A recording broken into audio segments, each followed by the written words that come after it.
Good morning mga kananay. Magsasabaw tayo. Maulan na umaga. Mapayapang umaga. Mga kananay, magsabaw tayo ng sinabawang bangus. Nakabili ako ng bangus maagang maaga. Ayan mga kananay, 5:30 pa lang ng umaga dito. Mga kananay, magsabaw tayo at maulan-ulan ng konti. Ang ating panahon, malamig-lamig ng konti.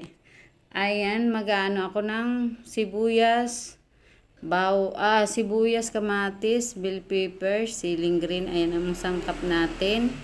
Ayan mga kananay, isa lang na natin habang tayo naggagayak ng iba. Nagpre-prepare ako ng mga dahon-dahon. At ang isda naman ay atin nahugasan na. Common naman ang pagluto ng kananay nyo. Simpleng luto. Almusal mga kananay para matibay-tibay ang laban ng umaga. Ayan, kumulo na nga mga kananay. Ilagay natin ang isda. Ayan mga kananay. Ilagay natin ang mga isdang bangos. Bangos lang. Mahal na pala ngayon ang bangus. Ginintuan na ngayon ang mga bangus mga kananay. Pero okay naman ang bangus na ito. Hindi siya lasang gilik. Malasa ang isdang ito. Hindi yung tulad ng ibang bangus na may nalalasahan talaga, may aftertaste na tinatawag.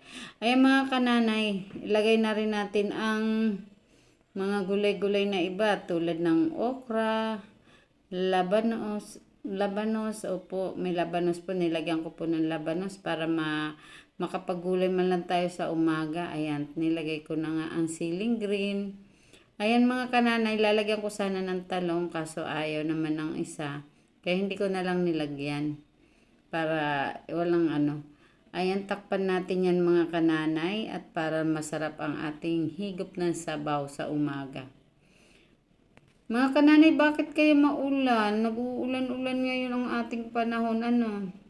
Ang hirap gawa ng mga estudyante. Asin lang mga kananay, sapat na. Ganyan lang ako magluto. Takpan natin, hayaan kumulo ng kumulo mga kananay. Ayan, kulo na nga. Ang bilis ng Ayan, fast forward, kumulo na nga siya. At ilagay natin ang talbos naman. Talbos ng kamote mga kananay ang ilalagay ko dyan. Para hindi na siya pa. Ilagay natin ang talbos ng kamote para masarap ang paghigop ng sabaw. Ayan, sinigang na bangus sa maulan na umaga. Nilagyan ng konting asin pa ng kananay nyo at wala pang ninamnam na tinatawag. Alam nyo mga kananay, ang panahon natin paiba-iba. Na siya? Parang kakatakot, puro sipon ngayon. Puro sipon ng mga customer ko nga. Puro nag-aanuhan ng sakit ng ulo.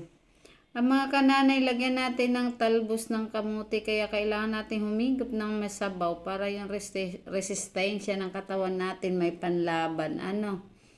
Ayan, at uso ngayon ang sipon-sipon. Ako, yung aking sa inyong mga kananay, rin ba? Yung mga customer ko kasing iba nagrereklamo, masakit daw yung kanilang ulo at barado nga ang mga ilong. Kaya nga sabi ko sa kanila mag-face mask muna tayo at hindi naman sa nag-aano tayo syempre itong ating kalusugan, 'di ba? Kaya medyo mag-ingat tayong lahat mga kananay. Ang ating klima ngayon kakaiba. Siguro dala ng Taal Volcano yata yan. Ayan ang mga customer ko kanina bahingan ng bahingan. Nakikiusap naman ako sa kanila, wag babahing sa harapan ng tindahan. Naintindihan naman nila ako. Siyempre, pagkain yun. Kahit ba sabihin na hinuhugasan, niluluto pa, iba pa rin yun, di ba mga kananay? Hindi naman sa nagsisilan ako, para lang sa kaligtasan ng lahat. Wala akong karapatan magsilan, di ba? Pero pare lang tayo nakain ng bahaw. Ay, masarap ang bahaw sa tuyo, mga kananay. Partneran ng kape, yummy. Kaya mga kananay, nilagay ko na ang at lagay natin ang kalamansi at luto na nga yan. Nilagyan ko ng kalamansi at takpan natin panandalian at hanguin. Kaya mga kananay, maraming salamat sa inyong panunod at suporta. Pasensya na kayo at minsan lang ako magluto-luto ngayon at hindi na ako hindi ako magkandagagas trabaho talaga naman sa totoo lang eh. Almusal tayo mga kananay. Mag-almusal tayo. Salamat sa inyong panonood. Ingat po tayo. Iwas tayo sa sakit-sakit ng ulo, lagnat o ano pa man yan, mga sakit na yan. Mag-pray tayo lagi kay Papa Jesus, humingi ng gabay, protection sa ating katawan. Ayan mga kananay, mag-aalmusal ng kananay nyo. Masyado lang talagang maano ngayon ang panahon. Ingat-ingat tayo mga kananay. Salamat sa suporta nyo lagi. Alam ko lagi kayo nandiyan para sa akin. Salamat mga kananay.